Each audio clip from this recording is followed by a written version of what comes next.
estamos em um país onde, né, impera a guerra às drogas, estamos num país que mata, né, jovens, pobres, periféricos, e aí como isso precisa ser discutido amplamente, né? Se, por um lado, concretamente, o que a gente vê são os efeitos deletérios do proibicionismo, em que medida o legislativo vem pensando uma legislação que leve em consideração as pessoas mais pobres, as pessoas que realmente precisam, e como isso se acompanha na saúde. Então, por exemplo, o crescimento, o fomento de comunidades terapêuticas, né, que respondem aí a esse problema da droga com uma solução que repete a lógica manicomial do isolamento, da segregação, do moralismo, enfim, num Estado laico em que vai né, prescrever condutas religiosas. Como é que a gente pode fazer enfrentamento a isso? E aí coloquei alguns pontos assim, para dar um certo alívio, né? O julgamento no Supremo Tribunal Federal, que vai tocar nesse ponto, e o questionamento internacional sobre a guerra às drogas. O mundo vem discutindo, vem rediscutindo essa política, né, genocida de guerra às drogas. O movimento da cannabis e como, por mais que não seja da melhor forma possível, mas como isso vem ganhando a pauta, e aí é um momento importante para vocalizar aí essas demandas.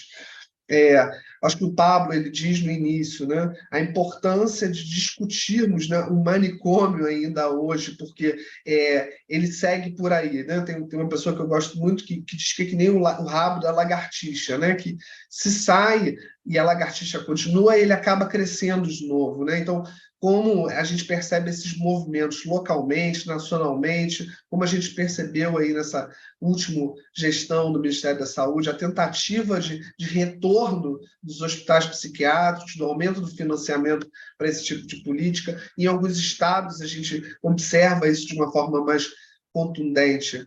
Um outro ponto, assim, como a gente precisa discutir com a justiça. Né? Como a justiça ela precisa entender dessa lógica de cuidado antimanicomial, do cuidado em liberdade. Assim, não é à toa que a gente vai defender isso. Assim, isso não acontece por um capricho, mas assim toda a nossa história mostrou que a gente precisava fazer de uma forma diferente, que da forma como sempre foi feita não era possível encaminhar. E aí como isso é levado para a justiça, que muitas vezes tem uma função absolutamente conservadora, moralista, né? Vai decretar lá a internação compulsória. Como a gente faz essa discussão com a justiça? E, fundamentalmente, o que eu acho que talvez um dos maiores desafios para a gente é como, de fato, fazer uma transformação cultural. Como que a sociedade pode entender a lógica do cuidado em liberdade, a lógica da autonomia, a lógica do respeito aos direitos humanos. Então, assim, como nós, trabalhadores de saúde, conseguimos, né, discutir, fazer, de fato, uma transformação cultural. Afinal, também sofremos com isso o tempo inteiro quando estamos no serviço e somos, né, assodados de demanda de internar, de medicalizar. Então, como é que a gente consegue responder a isso? Fico cada vez mais pensando, né, que, para além da assistência que é feita nos serviços de saúde mental, a gente precisa incorporar a dimensão política da saúde mental. Como é que a gente consegue, né, colocar isso ali no mundo, vocalizar isso, né, representar de alguma medida esse movimento que muitas vezes ele, enfim, tem um enfrentamento importante no cotidiano. E aí a saída que eu penso, eu acho que eu disse já quando eu disse da minha trajetória, é o território. É poder estar ali junto onde a vida acontece, é poder mostrar de alguma forma o que a gente faz. Eu acho que às vezes guardamos o que fazemos, as 7 chaves, e aí a gente precisa levar isso adiante, precisa, né, transmitir em ato, muitas vezes, uma posição que é distinta daquela culturalmente hegemônica, que a pessoa que está em sofrimento mental precisa ser medicada, que a pessoa que está em sofrimento mental precisa ser internada. E aí formas da gente fazer isso, né? Como é que a gente constrói e fortalece os espaços coletivos? Se teve uma marca fundamental da pandemia, foi o isolamento.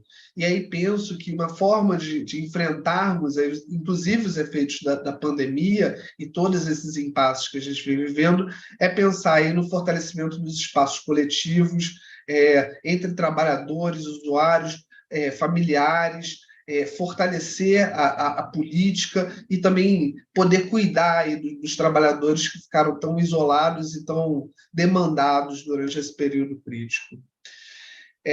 Então, quanto aos paradigmas, né, precisamos discutir mais racismo, isso é uma pauta prioritária na saúde mental, LGBTQIA+, população em situação de rua, a saúde mental já está se havendo com isso há alguns anos e aí cada vez mais. Precisamos falar sobre as desigualdades, né? Um país que está entre os mais desiguais do mundo, ele precisa incorporar isso, isso é alguma coisa cara à saúde mental, e aí precisamos discutir a relação que a sociedade tem com os usuários de drogas. Enfim, desde o superencarceramento, encarceramento em massa, o Brasil sendo a terceira maior população carcerária do mundo, ainda se demanda, né, internação, ainda se demanda prisão. Então, como é que a gente pode, de fato, fazer uma transformação cultural? E é isso, né? Assim, é um papel caro, mas eu me sinto muito privilegiado de trabalhar na saúde mental e em poder dizer abertamente, poder discutir esses pontos que são caros à nossa sociedade. Assim, por um lado, um grande desafio, mas, por um outro, a possibilidade real de transformar, né, no nosso cotidiano, a nossa sociedade. E aí, em relação aos CAPs, já podendo discutir um pouco dos CAPs, me parece, não só os CAPs, mas os serviços de saúde, que temos um movimento que vai do território para o serviço, né? As pessoas vão indo para o serviço e vão sendo incorporadas e aquilo vai enchendo e os serviços vão ficando abarrotados de pessoas e como isso tem um limite e como isso é problemático. Então, como de fato a gente consegue fazer uma certa reversão nesse movimento e aí caminhar dos serviços para o território, do serviço para onde, de fato, a gente consegue operar de uma forma melhor. Pensar na crise, né? E aí não o CAPES exclusivamente como local da crise. Eu me lembro muito de uma fala do Marcelo Quimati, que eu acho muito interessante. O local da crise é o território, né? E as pessoas não escolhem muitas vezes o local para ter um sofrimento agudo. Isso precisa ser acolhido. Isso precisa ser acolhido em todo e qualquer lugar.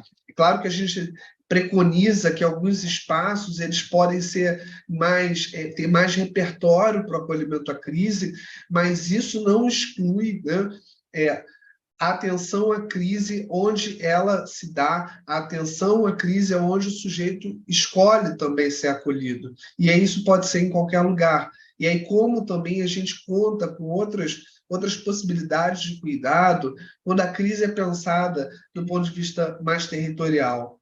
Em relação à atenção primária, assim, eu tenho ouvido muito das dificuldades da atenção primária, e 2 pontos especificamente. O excesso de demandas na atenção primária. E um outro ponto também caro tem a ver com o Previne Brasil, a lógica de financiamento da atenção primária, né? As dificuldades que as equipes vêm tendo para fazer um cuidado, né, mais singular, mais territorial, e aí como isso faz parte de um projeto que foi construído na última gestão, e aí como a gente pode apoiar isso, né? Já pensando do ponto de vista do CAPES, como é possível os CAPES apoiarem, estarem cada vez mais próximos da atenção primária. Até porque, se somos dispositivos territoriais e comunitários, né, a atenção primária ela é absolutamente estratégica para o funcionamento do próprio CAPES.